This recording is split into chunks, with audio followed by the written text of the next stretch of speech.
off then, Paul. Thanks first of all for doing the interview with us. No problem. And taking the time. I know you've got a busy schedule. Basically just wanted to ask about who Paul Sweeney is, so just a bit about your background, like what got you into the Labour Party, like why are you doing, what was the route, what started it all? Yeah, sure thing. Well, this part of the world is where I'm from. I was born and brought up in Auchnairn, so I was born in Stobbill Hospital, brought up in Auchnairn, went to Turnbull High School. My gran, when growing up as a kid, spent a lot of time caring for my grandma, my mum. She lived in Milton, Liddesdale Road and Ashgill Road, and I think growing up in this area, you're always conscious that there were issues with the area, and particularly in Milton.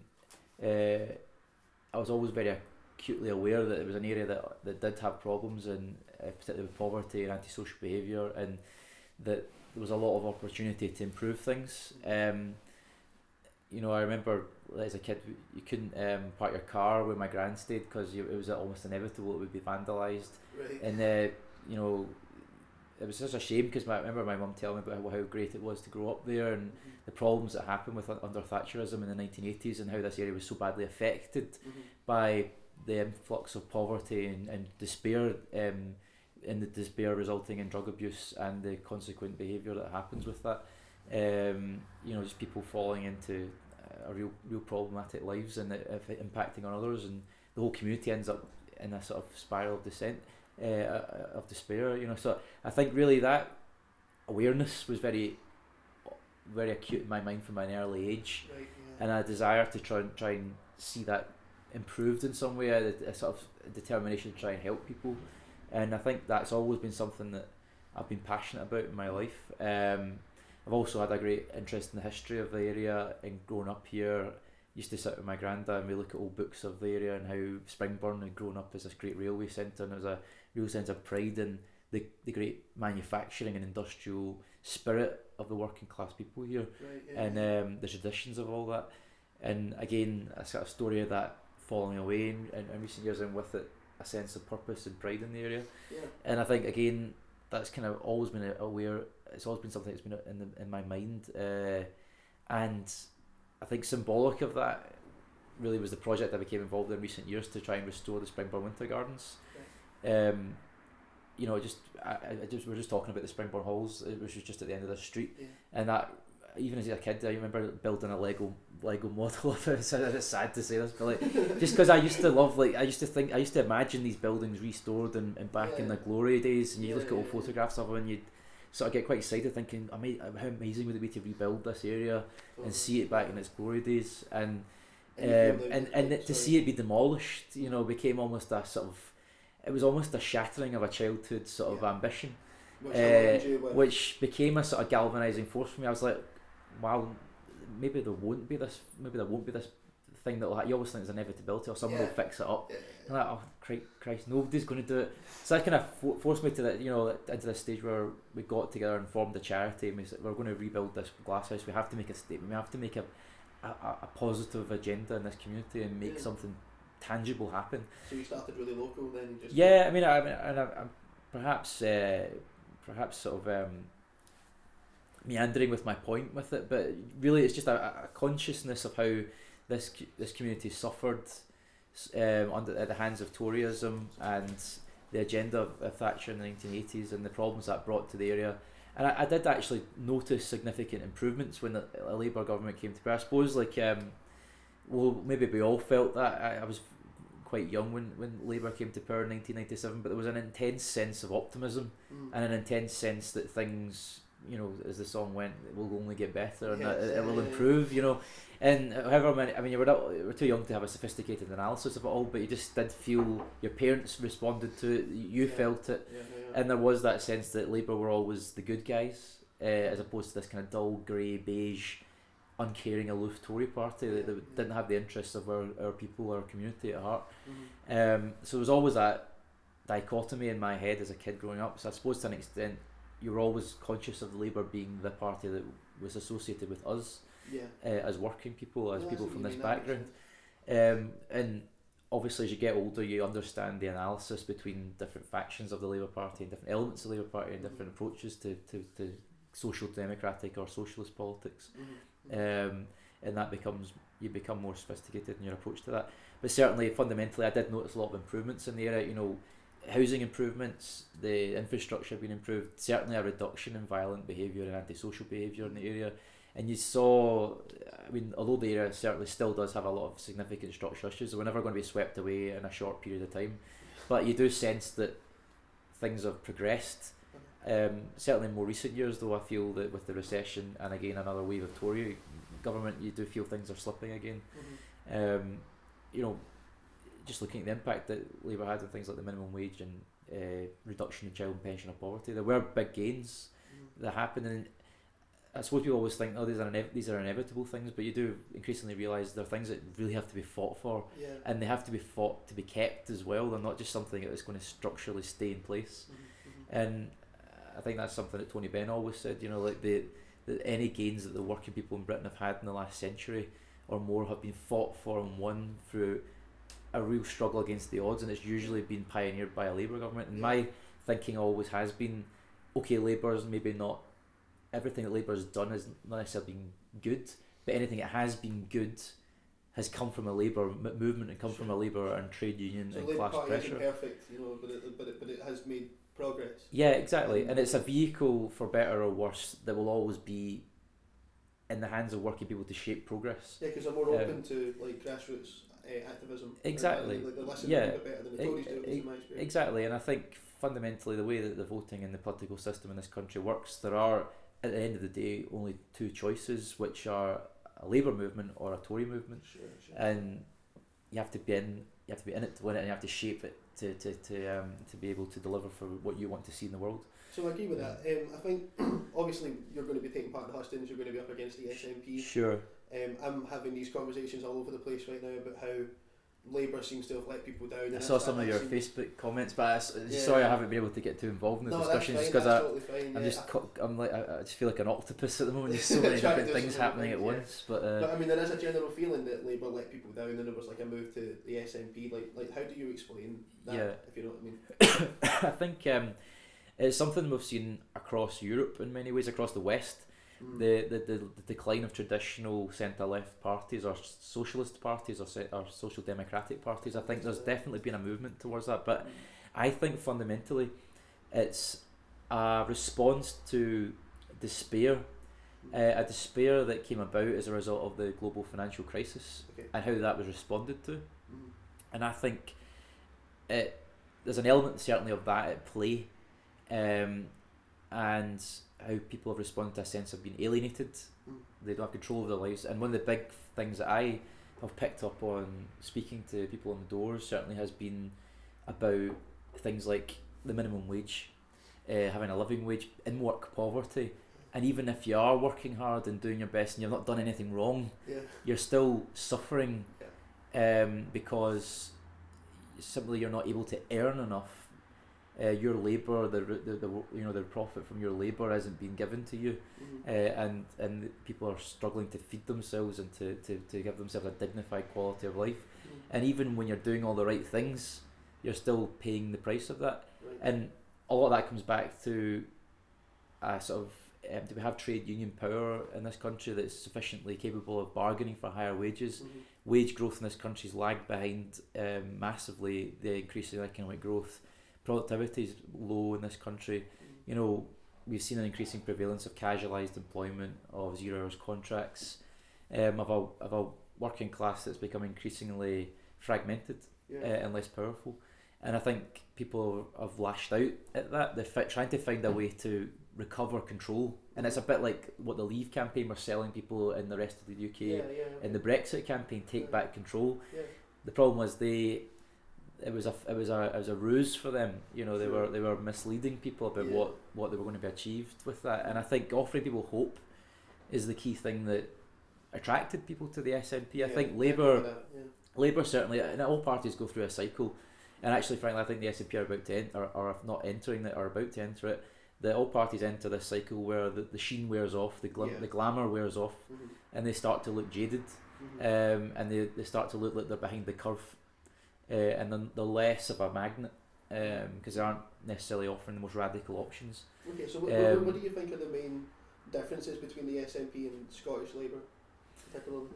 Well, I think fundamentally, when people from the Labour movement wake up in the morning, their driving motivation is, how do I improve lives? How do I make meaningful action to improve the quality of life around me?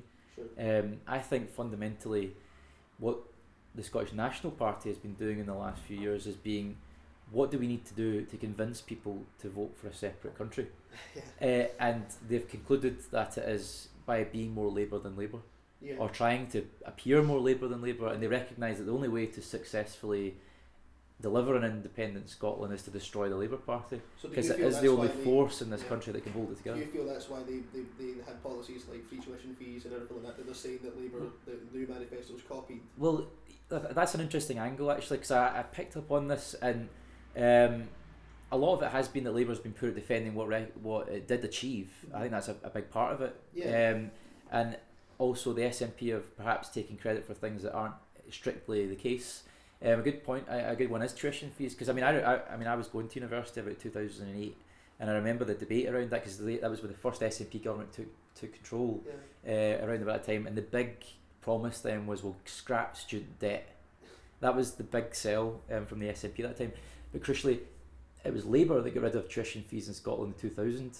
It was Donald Dewar that did that. What the SNP got rid of was the graduate endowment. And that's an interesting point, because the SNP are focused on universalism. Yeah. They're focused on goodies for everybody, but they aren't upfront or frank about the costs of it. Yeah. So, for example, by getting rid of the graduate endowment, which was a £2,000 payment that graduates would make once they're earning, I think it was £20,000 at least a year, which is a redistributive mechanism from graduates, which would fund bursaries to extend access to poor kids going to university. That was shut down. But it was presented as, we're removing tuition fees, but it wasn't really that. So there was almost like a sleight of hand. I felt that they were taking something that Labour did several years previously and presenting it as a great achievement, when it wasn't really that, and actually the consequences of it were reduction in access for poor kids to university, and we're now seeing Scotland lagging behind the rest of the UK and kids progressing to higher education. So it's things like that where they present a very optimistic view of what they're doing, but when you dig into it, it's actually not as socialist as you might think. It's not redistributing in any real way. In fact, it's regressive in some ways. So redistributing, that's like, as opposed to borrowing, isn't it? Like just flat, like sort of like, so like this National Investment Bank's one of the main reasons I like Corbyn's manifesto. Absolutely. One of the main reasons I wanted to talk to you today. Yeah. Because I feel like that's not been discussed enough. Yeah. As an actual concept, right? Uh-huh. So is that, am I right in saying that that's the National Investment Bank fits more into wealth redistribution methods? Well, absolutely. It's part of that process. Part of it is through direct redistribution through the tax system, and of course Labour is promoting increasing income tax for those earning above £80,000 a year. That's right. Yeah. So I certainly think that's one clear mechanism for doing it.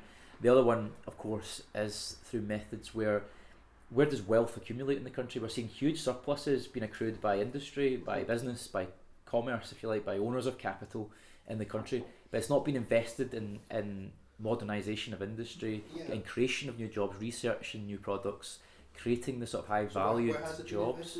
Well, it's usually hoarded as dividends. It's distributed as dividends as private profit to shareholders, or it's hoarded by companies in reserves, because they're perhaps frightened of the economic outlook and they don't want to be putting any of their money at risk. Or it's invested in property, which is an idle rented asset. They're just simply earning unproductive income. But anyway, sorry, I don't want to get too technical about it, but certainly the idea of a national investment bank is that this country is structurally underinvesting in its industries. It doesn't have high skilled employment. It doesn't have a manufacturing base that it could have, and all the benefits that brings. And the idea of having a national investment bank is to kickstart and amplify and be a catalyst to grow dignified labour and increase wages and improve high quality jobs in this country, and that creates a virtuous cycle of wealth that everyone benefits from. And we've seen the model in other countries. I mean, Germany's probably the most notable one. I've worked quite closely with Richard Leonard, who's formerly GMB political officer, but he's now an MSP in the Scottish Parliament, and leads on industrial strategy, and I've worked a bit with the STUC and others on these policies. Excellent. trying to develop the Scottish vision for industrial investment and industrial strategy. And my background obviously is in shipbuilding, engineering, and in economic and industrial development in Scotland. So it's an area where I'm genuinely very passionate about. Definitely. I was talking about my interest in the history and heritage. It all stems from that, because it's about, my mission is to try and recover, a sense of dignity for working people in this country.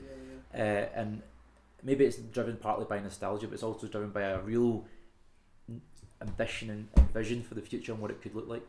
And can I just ask, a national investment bank as opposed to a central bank, isn't it? Yeah, sorry. So a central bank's generally involved with monetary policy in the country, so the money supply and setting interest rates, and they have certain tasks associated with controlling inflation, for example, which the Bank of England would deal with, the money supply. The national investment bank's more of a interface with industry. So the idea is that the current market failure of the banking system in this country is represented in the fact that huge amounts of businesses are viable, but they're not getting the oxygen they need in terms of investment through what we call patient finance. So what's that, sorry? So it's basically the companies are being pressured under very onerous terms if they're ever going to get financed to do anything by commercial banks. The idea of a national investment bank is it's recognising the public and common good of investing for the future. So say, for example, you wanted to create a new shipyard in the Clyde, where are you going to get the £2-3 billion needed to invest in that sort of industry? But that's normally from government subsidies, isn't it? It would, well, one of the restrictions of the European Union recently has been on state investment through that sort of model. So having a national investment bank means that you can do it through a model like that, which Germany would do, for example, or other countries in Europe. And the national investment, that's for the sole purpose of state investment, isn't it? Yes, that's right. Well, it's quasi-state investment, I suppose, as well as state investment, direct state investment. But the idea is it's a form of giving loans on very relaxed terms compared to commercial banks, so that businesses can grow with more freedom and invest in technologies that would otherwise be too risky or too difficult or too... many banks wouldn't see the benefit of it, or they wouldn't think it was worth the punt, if you like. So am I right in saying that the Tory party sort of right-wing thinker would be like, that all sounds great, but don't you need a strong economy first before all of this kind of stuff can happen? Well, they might say that, but again, it's the classic myopia of Toryism, the self-defeating ideology of Toryism, which we've seen play out in the last few years with austerity politics in this country, which has destroyed value, destroyed growth and opportunity. In the name of helping it out. In the name of helping out, the biggest lie ever. The classic lines that they have, maxed out the nation's credit card, and fixed the roof while the sun is shining, which are total bogus, bogus analysis of Can how. Can you explain why that's a bogus? Well, because the way that the way an economy works is you have households, consumer spending, workers who buy things, and you have companies that invest and build up businesses that create wealth, which employs people who earn wages and then spend it on the products and services these companies provide. And then, but if those things dry up, if there's a recession, the state is the other component of that growth, and the state needs to kick in. And it does it sometimes automatically, where you'll get more people being unemployed, so there's more money automatically going out from the state in terms of benefits and so on. And another way is you'll get active state involvement in the economy through things like a national investment bank or investing in infrastructure, or you'll be selling more abroad than you're buying in exports, and that all of those things balanced out would promote economic growth and expansion. But if you have like households not spending money as much as they had, so demand's falling, businesses aren't investing as much, but then at the same time as that you've got the Tories saying, well, it's about time the government tightened its belt as well, so who's providing the growth, who's taking up the slack? The reality is that is a recipe for the whole lot to start falling down. And that's what we're seeing, isn't it? Exactly, so we've just seen that play out, and the economy's several percentage points behind what it could have been had we not done that self-defeating policy that George Osborne and David Cameron forced on the country.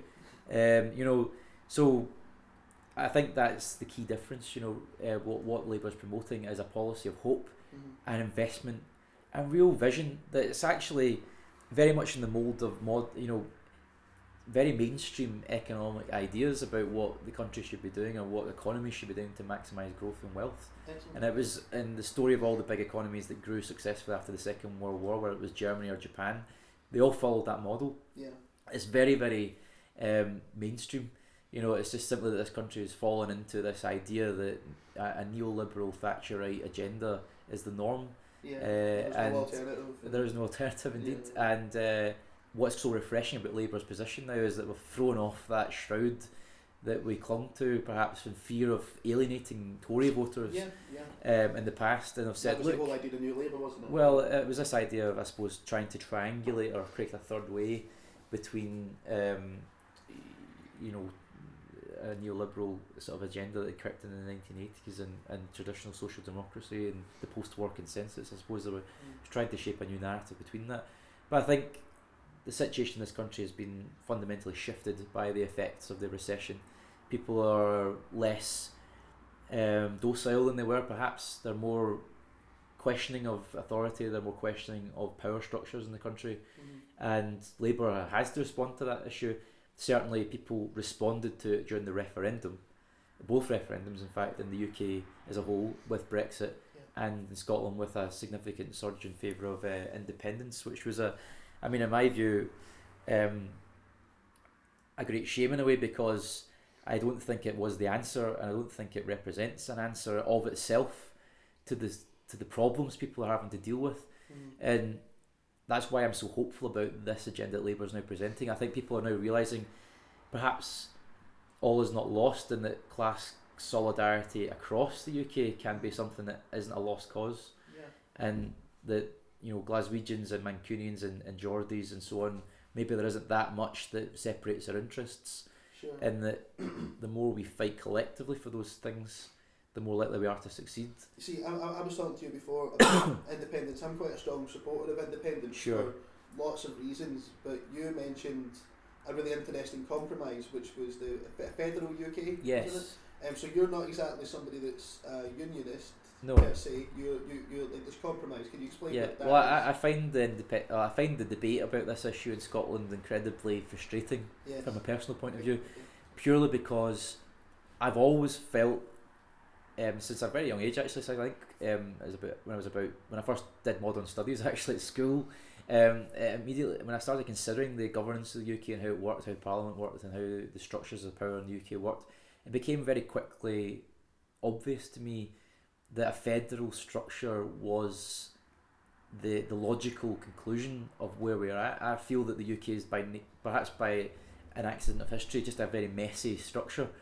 It's got all these sorts of feudal throwbacks like the House of Lords and various other weird sort of royal prerogative powers that aren't really well defined or are quite incoherent.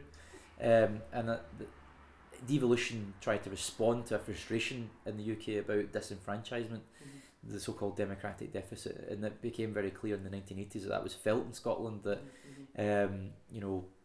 Thatcherism was not endorsed, and there was a sense of impotence about that, and the great consensus that emerged from that was devolution. That the Scottish Parliament had to happen, and is that similar to the Fed? Can you just explain? Well, federalism is essentially I suppose devolution, in a sense, is one side of the equation of federalism. I suppose the issue is always England, and how do you deal with reforming power in the biggest component of the UK, which is England, and a federal UK would address that through having a series of state parliaments, if you like, of equal standing, whether it's an English parliament or regional parliament, or Yorkshire parliament or whatever. That would be up for discussion, I suppose, and it would require a democratic approach across the UK. There has never been the space to discuss that, and that is the great tension in this country. That is the great tension in this country, and I feel there was absolutely a consensus at the start of the referendum campaign. People would have went for the so-called Devo Max option, which was posited, but it was to my great frustration that the debate became boiled down into yes or no, and the reality was you had to almost round yourself up to what you thought was the nearest option to your position, and the reality for so many people, probably most people, was they were willing to discuss reform that wasn't necessarily about these fracturing options of either a kind of status quo that didn't really offer any real hope, or a kind of leap into the unknown, but maybe perhaps an exciting one for many people, and at least offered the prospect of shaking things up My conclusion after long contemplation was I just didn't feel comfortable with the fracturing of the people of this country in a class sense, and also, I mean, people did call it Project Fear, but there was a clear issue where the redistribution of wealth in the country would have been detrimentally affected by separation, and I felt that would have retarded and damaged the prospect of a proper socialist redistributive government in Scotland that would have improved lives. I just felt, when you look at a £15 billion deficit, there's no real way of squaring that without substantial reductions to the size of the state. And that was a big worry of mine, that it didn't, and I felt frustrated because people were buying this idea, but I felt when you look at the reality, I mean, having studied economics, I could understand quite clearly the issues there, and I just felt frustrated because it was almost like an element of confirmation bias crept in, where it was like, but we'll deal with that when it happens, but no, you've dug yourself the hole already. It was just that, and I just felt, is there not a more consensual and a more mutually beneficial option out there that could have worked? And that's what frustrated me about the independence referendum, that it offered simplistic options to what were very complex questions that weren't really adequately addressed by either side, I think. And my great hope is that we can move, that Labour manifesto in this election's perhaps open people's eyes to, there's so many more questions that need to be asked about the nature of power and wealth in this country, and then simply changing the flag in Edinburgh Castle is not going to answer that. The same way it didn't answer the questions in Ireland in the 1920s either. Okay, so if you'll indulge me a wee bit, just so I can understand this. Yeah, a federal UK would be recognising the need for local communities to have more say over their own local areas, Absolutely, right? yeah. But it's without having the absolute fist on the table of independence, that's you, a separate country now. It's more just about devolving powers to... So the federal UK is about recognising that local communities want to have autonomy over their own areas. Yeah, absolutely. I mean, Andy Whiteman does a lot of great work with this in the Green Party, particularly around local government, and Scotland is the most centralised country in Europe in terms of its government structures. I'm all for massive reform at all levels of government in terms of a subsidiarity principle, where it's more efficient and more effective and more democratic to carry out a certain decision on a certain issue at the lowest possible level. Let us go for that. And where it makes sense to benefit from scale, to pool and share, to coin a term, resources, where that makes sense to do it, whether it's at a UK level, a European level, or a global level, frankly. Can you give us one example of how something would work in a federal UK as opposed to what we have just now? Right. Can you give just an example? Well, at a federal level, I mean, the problem we've had in Scotland is the increasing monopolisation of power in Edinburgh. So I would like to have a formalised structure where more taxpayers were controlled at a city level. And I think when we see the rise of the metro mayors in the rest of the UK, Glasgow, for example, doesn't have that sort of space, doesn't have the sort of metro approach to decision making. So things like urban planning for public transport, having a properly integrated transport system, there's no space to plan that and invest in it. And even though there's big demand for that sort of capital investment in Glasgow, we're not seeing it happen because the powers are all held in Edinburgh by a very narrow and unaccountable body of mandarins, essentially. And if the power was in Glasgow, they'd be more likely to be... They'd be more likely to be democratically accountable, and I think there'd be more push for big improvements. And I've been involved with a project called Get Glasgow Moving, which is a kind of combination of trade unions and various other activists to try and improve public transport in the city and have a properly integrated transport system. Amazing, But that's a good example of at a local, municipal level where huge reform could happen very quickly that would benefit people. I mean, this part of the world, there's huge concern over the privatisation of the bus system and the railways, and the impact that has on isolation and just the lack of ability to move around. And you go to any other reasonably sized city in Europe and they have startlingly sophisticated public transport systems. They're all run for the public good. And it's that sort of thing that's a classic example of how it could benefit at a low level. I also think when we're talking about the other side of it, like where would it benefit to pool resources, I definitely think in terms of international aid, it makes much more sense to pool that kind of resource at a UK level. I think even things like the setting of tax rates, certain particularly corporation tax rates, one of the big risks about having competitive tax rates, particularly to do with corporation tax, as you create a Dutch auction. Yeah. So, like Yorkshire will go, we're going to reduce some corp tax to 18% because we want to get Microsoft to build their factory in Harrogate. And then it'll be, Scottish government will go, well, we'll reduce it to 17%, so we'll bring Microsoft up to 5 or something. Yeah. You end up with that situation where and the net result of that is a diminution in the amount of resources coming to the public sector and the state's capacity to help people. So I think that's where the risk creeps in when you start to atomise powers that are better done collectively and agreed collectively. So for me, like, a federal UK seems to tick a lot of the boxes of the reasons why I would want independence. Like, it tends to tick those boxes, which is basically just about having more control over your own areas. Like, I think people are just, I certainly was, like, just worried about the fact that all of the decisions were really happening in Westminster, and they didn't seem to really translate to what was happening in Scotland. Obviously the voting record is dead obvious, And it's not even Westminster, it's also Whitehall. The amount of power that the Treasury has over this country is huge.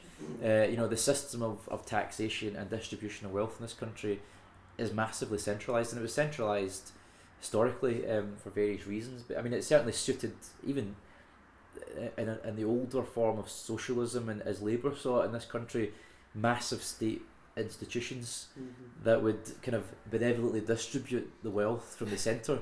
That was the model that was often seen to be best. The National Health Service was a monolithic body that would just dispense benefits to the people, and that was the kind of model that socialism adapted in this country. And I think we do need to reflect on how best to do it in the future. And I think it is a more decentralised system, but critically, where you are raising revenue, you're doing it.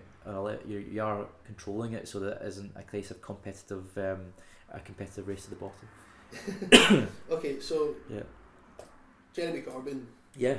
He's my man. Like, sure. I'm kind of like foolishly supporting Did you make him. it along to the rally on Sunday night? I tried, I didn't make it along. My friend Paul did.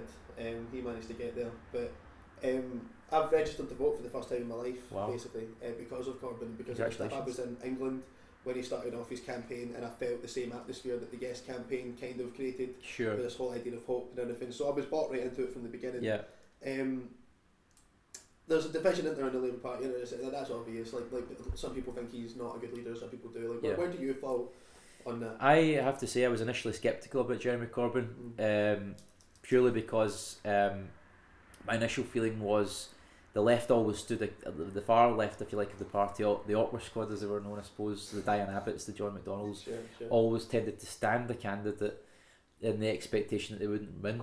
And my feeling was initially, goodness me, if they thought they were going to win it, they wouldn't have put Jeremy up, they'd probably put John McDonnell up.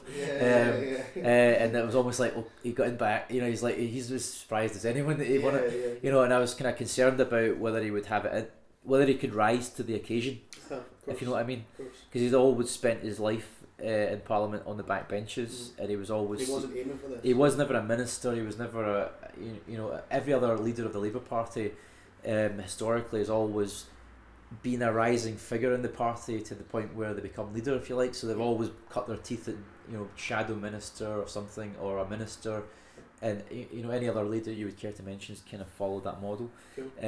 But Jeremy very much was at odds with that traditional narrative. But I must say, I mean, I have had certain, I'm certainly not a what would you say, an unquestioning supporter, but I'm so because there are certain times where you do go, who are the people around them, and are they really managing him as best they could? I mean, Seamus Milne's a good example. Some of the things you might suggest that they could be more effective and more professional at possessing him, but there's also a real realisation that's crept in the last few weeks, just with this election campaign, that the reality of how Jeremy has been framed as a leader of this party, and how Jeremy's been framed in the media, you can see the change that's happened all of a sudden because he's been given a fair hearing, and he's genuinely been able to express himself without it being spun as a sort of, oh, here he comes, another incompetent announcement from Jeremy or whatever. He's genuinely able to communicate with the people in a way that he's not had the chance before, and I think that has really started to galvanise support in the country. it's a really weird change. But certainly when the manifesto came out, and I'm very much on the left in terms of policies to do with industrial intervention and state intervention to try and promote economic growth, promote investment, and add value to the economy, and to improve working people's lives, improve jobs and employment opportunities, and generate wealth for the country. That's very much where I'm coming from, and it's very much where Jeremy's coming from as well. And we always say that the Labour Party's agreed on these fundamental positions that, fundamentally we have more in common when we work together as a shared endeavour than what separates us if we work simply in our own interests. And I definitely was so excited to be standing on this manifesto. I'm so pleased that we've been unashamed in what we're saying about the future of this country and the hope that we're bringing to people. I've never felt, certainly since I was active in the Labour Party, I've been active in the Labour Party since about 2008-9, I've never felt this level of enthusiasm for a policy platform that we've had before. It's genuinely it's a genuine alternative, isn't it? Well, yeah, I mean, an actual choice. There was always an element where it's a bit crap, but it's Labour, it's Labour, and they're always going to stand up for us, so we'll go with it. Or it's not quite as good as it could have been. This is just so refreshing. I mean, I have to say, Miliband's manifesto last time was great. I thought it was fine, but I just didn't think it was almost ashamed in some ways of itself. It was almost trying to apologise for itself and appeal to Tory voters who were never interested in Labour's position, what it wanted to achieve with society. So I think it's great that we're speaking to people who need the Labour government, and we're speaking to people who genuinely will benefit from it. I just hope we can do it for them. It's not even about anything else now. It's just really it's just like you genuinely go around and speak to people in areas where traditionally they've been so I didn't realise I was kind of emotional about it, but in areas where you're growing up and you always think these people just don't feel they're getting anywhere, and they don't feel that they've got a voice, and genuinely to see the hope that they've had is so inspiring, actually. And I didn't expect it, because I went round the doors of 2015 and the backlash from the referendum and the genuine sense of despair, I suppose, that a lot of people had about the outcome of it. They'd invested a lot emotionally in it, and they definitely thought that Labour had betrayed them. They thought that the Labour movement had... I didn't think it was entirely fair, but I think the nature of the referendum, like I said, forced people to pick a side. And it just meant you get lumped in with everybody else, and it was like, oh, you were in with the Tories. You're like, well, it wasn't as simple as that. There was a yes campaign and a no campaign, and there was no grey area. You couldn't talk about the federal UK, you couldn't talk about any compromise. And it was basically, you rounded yourself up to the nearest zero, and it was like, unfortunately that was the nature of it. But it opened up this whole thing where, oh, you're a red Tory. You're like, I'm really not a red Tory, I'm really not a red Tory, you don't get this. If you would actually open a real discussion about this, you would realise that there's much more to it than that. So just like two quick questions about Cobham quickly. Do you feel that there's anything that you disagree with them on? And I say that knowing that there must be, and it's like, it's not seen as if there's disagreements inside of a party that that's a bad thing. I tend to feel that means that you're having conversations. So, I mean, is there anything that you disagree with them on? I had a degree of disagreement on some aspects of foreign policy, I suppose. I think I was actually of the view that that we have a certain moral duty to help people around the world, and I felt that Jeremy perhaps was too quick to rule out action that could help people. I'm not necessarily talking about military action, I'm just talking about more robust action against people like Bashar Assad and the power play that was going on in Syria, for example. And I was very much of the view that Labour's mission can't just be restricted to working people in the UK. It has to be an internationalist vision about liberation for working people. And it's a very complicated issue, but I do feel that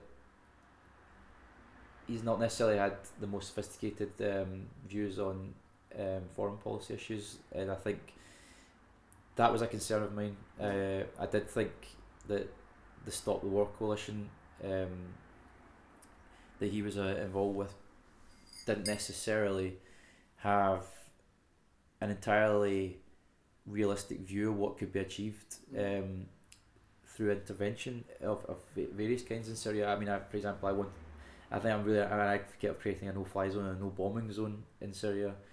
And how do we achieve that with that? Because I just think the aerial bombardment of these kids in Syria and these families in Syria is just atrocious, and that there's a power struggle about spheres of influence involving Russia that I feel we're too quick to apologise for, i.e. we're apologising for Russian intervention.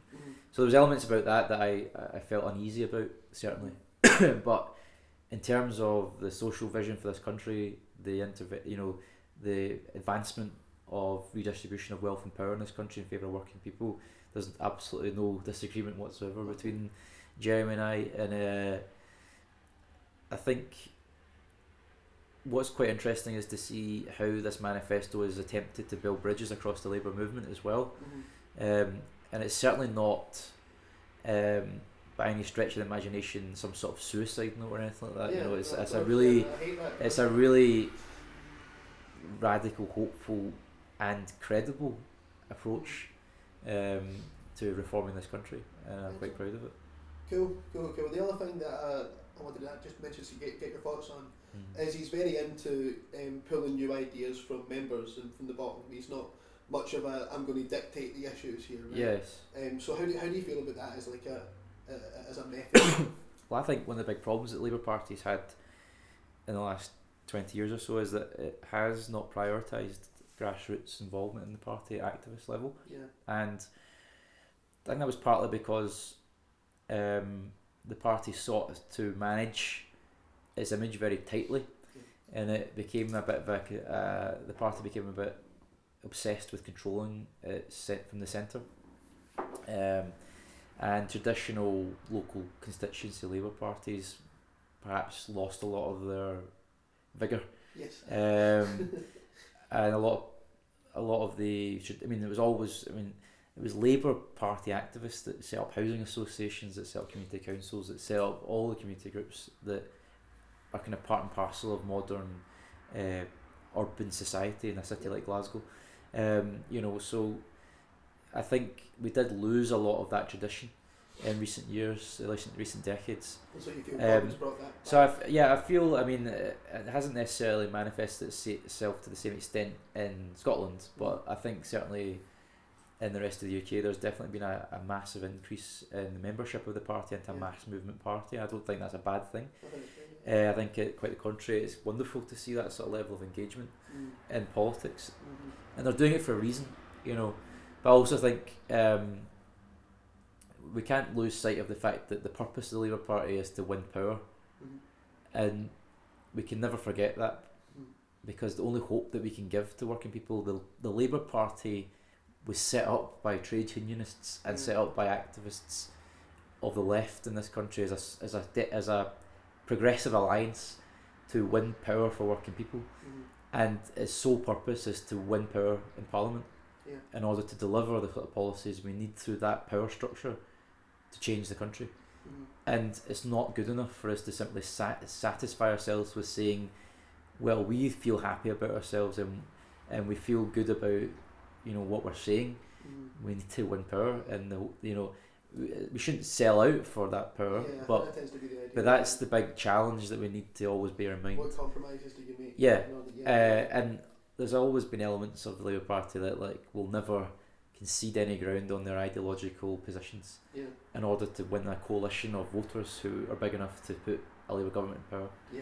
And by the same token, people felt that the party sold out too much in terms of its principles to secure power.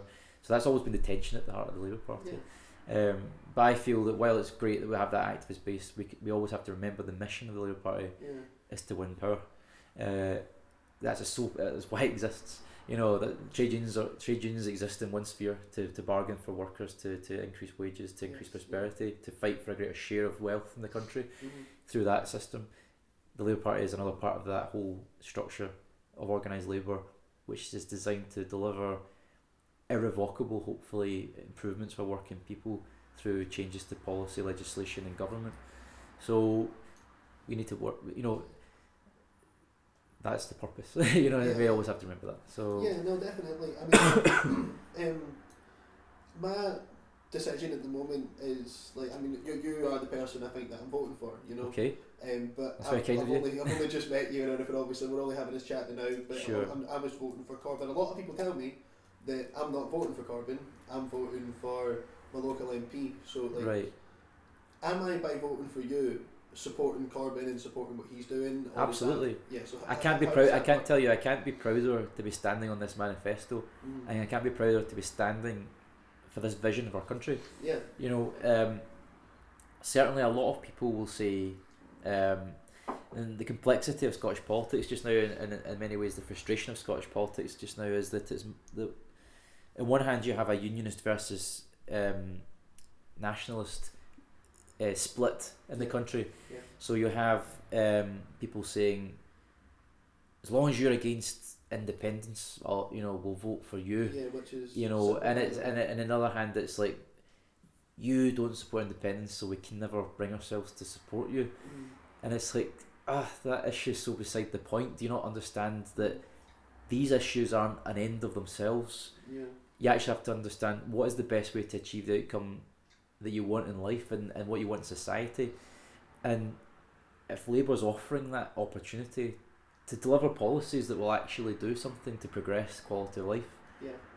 Can you not understand that that's something to vote for? That's actually a much better thing to be voting for. So is this federal UK thing quite a big part of the Labour movement, or is absolutely. it something that you believe personally? No, well, it's not just something I believe personally, which I happen to believe personally, and I just feel happy that it's now come to the forefront of the Labour Party's understanding of where we need to go for. It's something that's frustrating me because I think Labour has hamstrung itself in previous years by not being responsive enough to it. I feel after the devolution settlement happened in 1999, Labour became very complacent about what we needed to do next.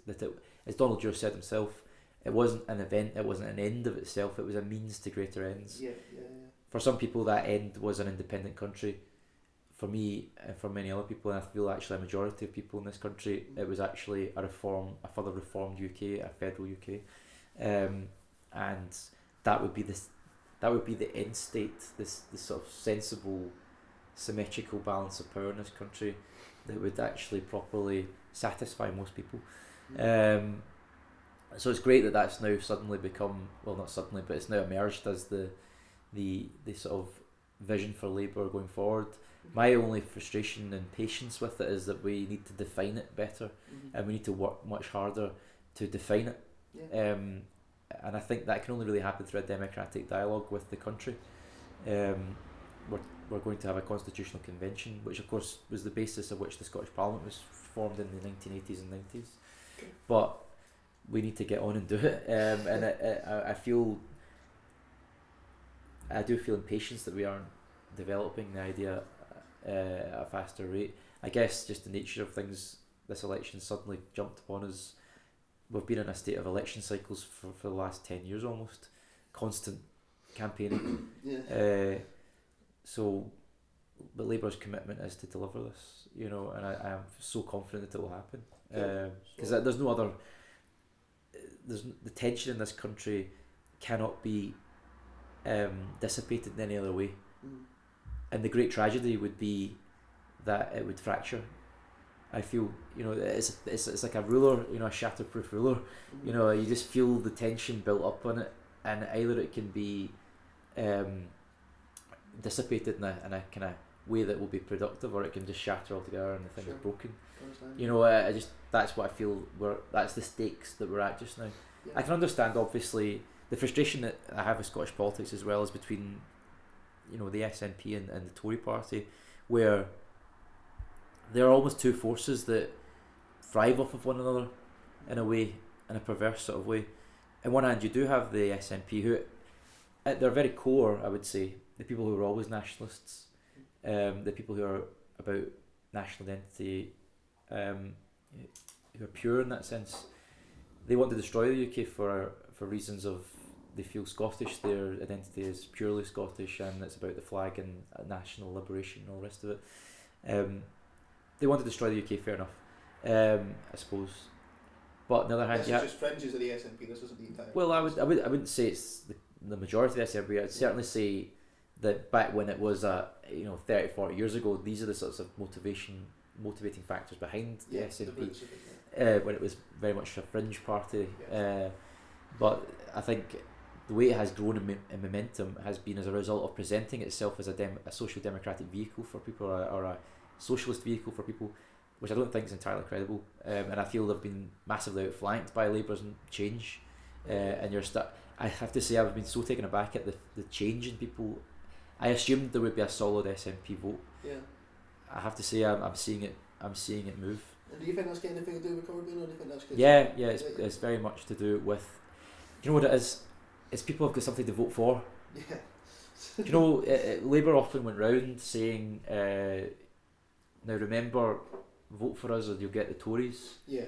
You know, which is fine. You know, lesser of two evils and all that thing, and you know, you don't want the Tories in, certainly, but we didn't ever devote enough to saying why would you want to vote Labour? Yeah, and I just feel now this manifesto, that the vision that Labour's presented, is so encouraging and so compelling. Yeah, and that is the big component. I mean, I can't tell you. I was just up in I've spent all day in Ridgery actually, out in the doors, and I'm genuinely taken aback at the level of support from people who we thought were hostile to us previously, who are now voting for us. I'm not just saying that. I'm really not just saying that. It's I am picking up. I don't know how widespread it is. I'm only judging it as I'm going. Yeah. You know, but we've spoken to several hundred people today, and you're definitely seeing it. In fact, extrapolate that across the constituency, who knows what could happen. Yeah. You know, so let's see what happens. I think, and all I know is that there's something happening out there, and it's great. Whether it's enough is another matter, but it's just genuinely been overwhelming to see the change, and it is a response to a vision, and a vision for hope. Well, just final question. This is just a bit more on a kind of more personal level. Like, I'm doing these events about universal basic income. All right. Okay. And I just wanted to see. I know that John McConnell's talking about it at one point about just getting a discussion. Yeah, absolutely. I want to make clear that a universal basic income, it's not one thing. As far as I'm aware, there's several schools of thought about how it can be put through. Yeah, there certainly is. So, I mean, do you guys, as Labour Party in Scotland, do they look into the UBI? Yeah, it's still obviously a very early stage of discussion about how it would look, and I know Matt Kerr, who's our candidate in southwest Glasgow, has championed a pilot of it in Glasgow as a councillor in Glasgow. I'm very excited by it because I think fundamentally the nature of employment and work is changing in the country, and we have to address that. The old system of the welfare state was crafted in the 1940s, and even earlier. You know, it goes right back to the People's Budget, you know, of Lloyd George and all the rest of it. You know, that system of a factory, almost a Victorian system of factories, and very regimented form of employment, and very, you know, you would get a job for life and a mass employer of thousands of people with a trade union and all of that. It's just been totally disrupted, and you have a much more fluid nature of employment now, where people are on average going to have 20 odd jobs in their lifetime, and you know, they're going to have much more flux in their lives. But also it's about releasing the potential of people. You know, there's so much, you know, I think Jimmy Reid had a good way of putting it, where he said, you know, if you look up at a high-rise block of flats and you just imagine behind all these windows, you know, there's a world champion racing driver, there's a Nobel Prize winning chemist, you know, but none of them will ever achieve that because they've never been given the chance to realise their potential. I just thought that was a really powerful expression when you think about it. And I think something like a universal basic income is speaking to that, or trying to address that sort of challenge. Because when you think about it, I mean, what you're doing here, for example, you know, it's an entrepreneurial activity. It's trying to build a form of communication in media with an audience, but in no way is it probably sustained by any sort of income. You know, you know what I mean. So it's like, but the thing is, the time you take to do all of this is time that you're doing where you're not benefiting from any form of income for the value that you're doing, which is a valuable activity. It's not recognised by society. You know, and I think that's the nature of how society will change. People called it the gig economy, I suppose, and like this black area between formal employment and being a sort of entrepreneur. And I think that's the great opportunity we have now, to try and deal with that. How much potential could we unlock in the country if people had the space and the security of income to do something they were passionate about, to follow something that they genuinely wanted to achieve in life. Turn on that investment in a lot of ways. Yeah, well, people will sit, people will go, what do you want to do? I don't really know, but they'll definitely have something that they're interested in, they want to do, but they'll be like, oh, I can't do that because there's no money in it, or can't do that because I need to work, I need to do this job, I need to work 3 0 hours contract jobs on minimum wage to put food on the table. By the time I get home at night, I'm just collapsed in a heap, and I'm too knackered to do anything about this passion I have. I'll never realise it. I'm just crushed by the system. So the great hope of something like UBI is not only is it more efficient, because you're taking away this hugely regimented system of the undeserving and deserving poor, if you like, and do you qualify for benefit, even the term benefit, as opposed to social security, which crept in the 1980s, the idea that it's something that you should take and be grateful for, is it being opposed to actually it's the nature of how society needs to operate. Everybody should have the chance to do something. I'm saying work should always pay, and there should be no reward for idleness, certainly, but at the end of the day, pick your battles. What's the bigger challenge out there? Is it tax avoidance and tax evasion and exploitation of workers, which is the bigger threat in this country, or is it people who are just trying to get by and as best they can? I think we can afford to take the hit. I mean, really, it's so marginal, that sort of problem, that we should be focused on it, and you see that creep in all the time. Benefit. Sure. I hope I didn't waffle on for too long. No, that was good. It's been really good, man. I've just got one levity question to go at the end. But we're rolling, so if you want to jump in where we're at. No problem. Okay, so basically just final point about universal basic income is, would a Labour Party in Scotland be up for helping with the debate about that? Absolutely. Do you know what I mean? Like, so that absolutely. I mean, I think Labour in Scotland is certainly leading, one of the leading lights in this agenda, along with the Greens. And I would say that it's a really exciting idea. What's also quite exciting about it is it tends to bridge left and right divides. Even people like Milton Friedman were advocating this sort of approach. The arch economist of neoliberalism. I would like to make the point, just so people know about this, like that Milton Friedman was, as far as I'm aware, advocating a version of UBI that was very different from the kind of version that say Patrick Harvey's talking about. Yeah, sure. Like, do you know what I mean? So there are different versions, and I think that's why there's a need for a genuine discussion. Certainly. Rather than just assuming it's a certain model. Exactly. So like you're saying that you would facilitate that type of absolutely, and I definitely feel that the problem structurally we have in this country just now with the whole welfare system needs to be looked at, because we have crept into a horrible mess with it. And I think that a fundamental rethink of how we do it, is still a system that's fundamentally stuck in a factory model that's obsolete, and we need to rethink about how society operates, the nature of work, employment, and how people can be creative and reach their full potential. And I feel that UBI is a great opportunity for us to examine all that. People talk immediately about the cost of it. They don't understand the nature. It's not a cost. It's actually, you forget that cost is then used by people to spend in the economy, and it's a circular flow of income around the country. And this National Investment Bank, I've heard, could help with this process. It's another component of it. It could be done via the National Investment Bank, and so I've heard it can keep it local. But I mean, as I say, I'm not going to get into it too much because there are different ways of doing it. Sure. But just the very fact that you're happy to facilitate the conversation was all I wanted to know. No, certainly. I'm excited by it. I'm not just happy to facilitate it. I'm genuinely, like, it's something that does appeal to my sense of enthusiasm about something really radical and disruptive that we can do that would improve lives. So it's not just something I'd facilitate, it's something I would advocate. Cool. So we have a question from. Yes. So we're like a motley crew of like artists and musicians and poets, and so music is like really important to us, and because we just love it. So I just wanted to know, could you name like 3 bands, artists, DJs from any point in history in any genre that really sort of float your boat? Oh, that's an interesting one. That's a good question. That's my heavy question. Trying to think. I've got quite a diverse taste in music, to be honest with you. So I'm just trying to think what bands I've been to see recently. I'm really into Celtic music.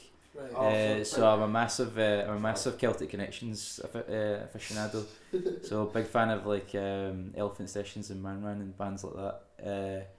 But also I'm really into electronic music as well. So big fan of like M83, for example. So that's sort of that kind of floaty, housey. Yeah. I suppose it's maybe a bit middle of the road, but yeah.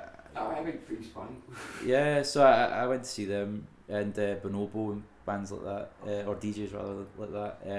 And then down to like Fleetwood Mac and stuff like that. I suppose a bit Californian soft rock, I suppose. But like, I went to see Fleetwood Mac a couple of years ago, which was great. I've got such a diverse taste in music. My Spotify, I could make my Spotify playlist available to you. Did you know Scottish hip hop is a thing? I'd never heard of it.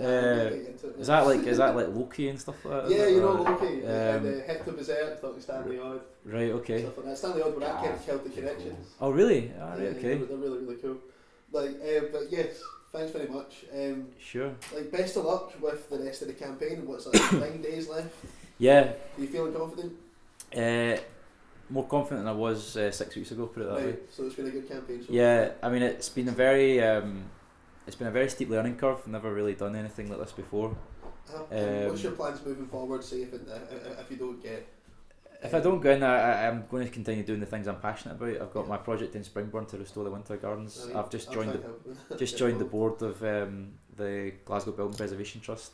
So I'm really pleased about that because I'm really passionate about the city and its built environment, and continue to do my work with Scottish Enterprise and trying to improve Scottish industry and promote the sort of things we were just talking about with regards to investment. So yeah. Excellent. Well, thanks very much. Yeah, pleasure. Cheers for coming up. No bother. Okay. I think we'll just